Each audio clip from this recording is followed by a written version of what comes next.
Good evening again, beloved. Welcome to another SundownSurmisings, and continuing on in our series of the pillars of faith. The pillars of faith. Tonight, we look at the efficacy of God.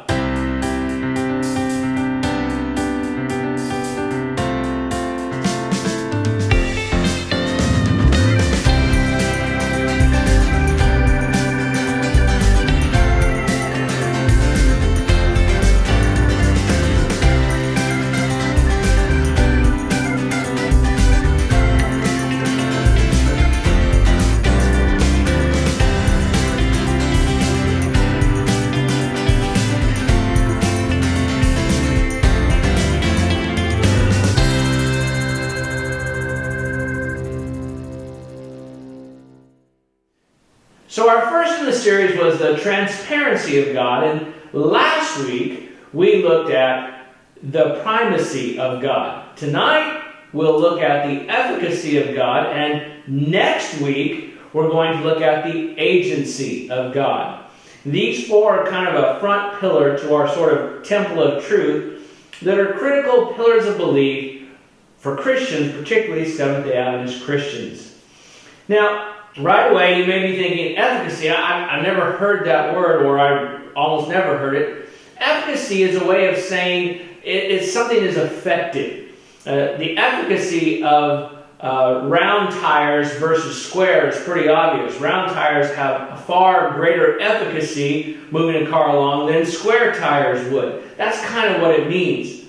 That it's more efficient, more effective at getting things done. And now we're going to look at the efficacy of God. So the text that we kind of tend to focus on, there are many, but it's going to be from Ephesians 3, verse 24. Ephesians is kind of a little book, 6 chapters in the New Testament. Paul's writing to the church at Ephesus. And I've been there. It's just a really cool place. If you get a chance to go, highly recommended.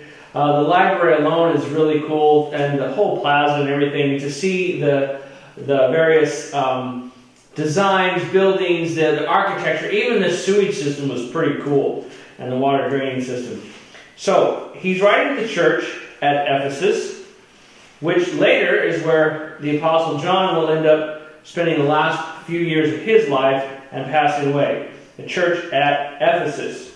And I'm reading from the King James. You can read from any translation. I'll have the NIV down below. Ephesians 3:20.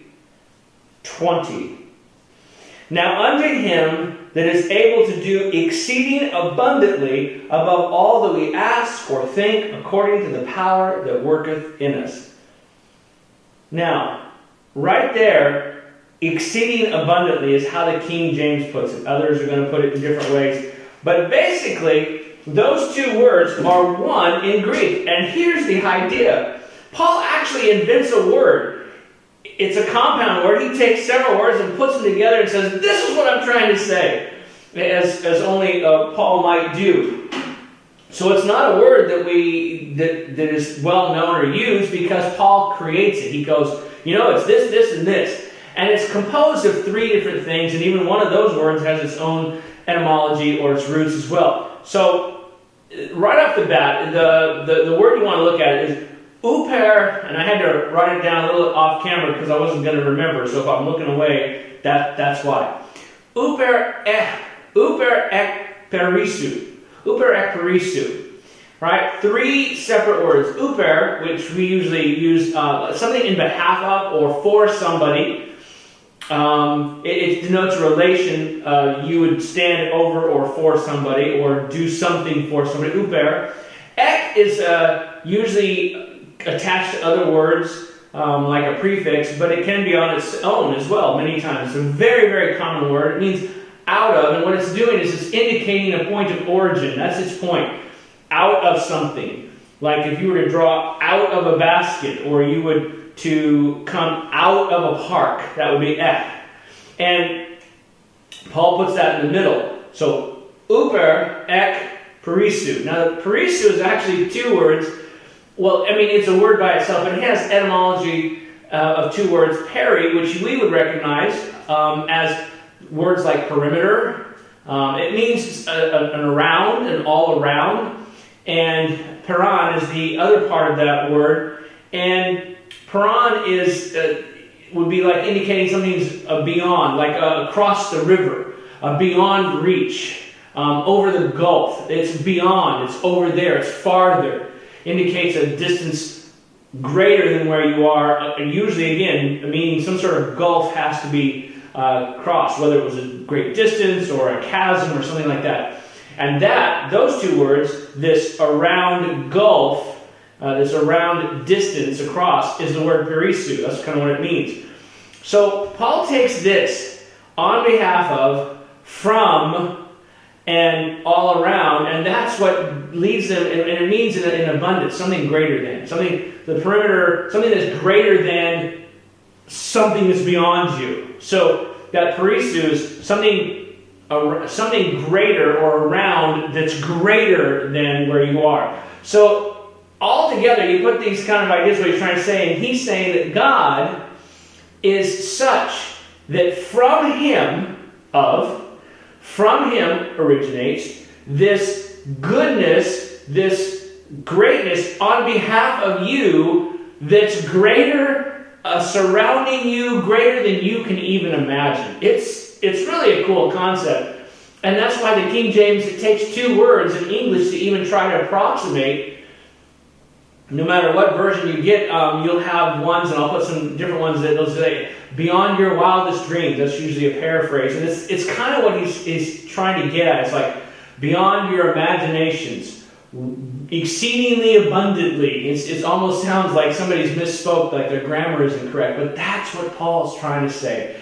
He's trying to say that God, we know, is beyond all measure for goodness for you. The efficacy of God. And it's this idea that weaves, though it's a different word, but it's linguistically related to a passage in Jude 1:24. And I'm not going to take the time to go through its linguistic roots, but it's related, and you'll hear it as they try to translate it into English in Jude 1:24. So we go from Ephesians 3:20 to Jude 1:24, and that's where Jude writes this. Now to him who is able to keep you from falling and present you faultless before the presence of his glory with exceeding joy. And it again has language wrapped up. It's not directly related to the last verse linguistically, but etymological roots for both verses and some of the words tie them together in this notion that God's exceeding abundance, who's able to do for you and present you faultless, without blame, is actually one of the 7 ideas in the New Testament of being faultless. There's 7 different iterations of it. And this one is to be without a legal blame, to have, like maybe you were accused of something that you've been cleared. And to him who is able to present you, to keep you to beyond what you could imagine and present you faultless. And that would be a goodness beyond what you can imagine. The efficacy of God. God is all you'll need. God is all you'll ever need. That doesn't mean that you're not going to feel the pinch in times of life where it's like, well, I don't have money to pay bills. Where's God going to come up with that? Or I, just lost my partner of 10 years, 5 years, 2 years, 20 years, 50 years. Where is God with that? And we're going to dig a little more into that, because sometimes where that God is hurting right with you. And that his efficacy is to feel your pain with you, to cry with you, to not leave you alone. And his goodness, his joy, his blessings will be exceedingly abundant beyond what you can imagine. Thank you again for joining us tonight, March 26th. This is our 45th episode. Next week will be the 46th episode, and we should be off of our spring break, and we'll see how we can go. I'm trying to get my partner back. We've just been busy, and he's been taking care of a lot of details. So still Sundown Surmisings with PJ and Deg. And again, email us if you have any questions or comments. But we'll see you again next week for the agency of God. Bye.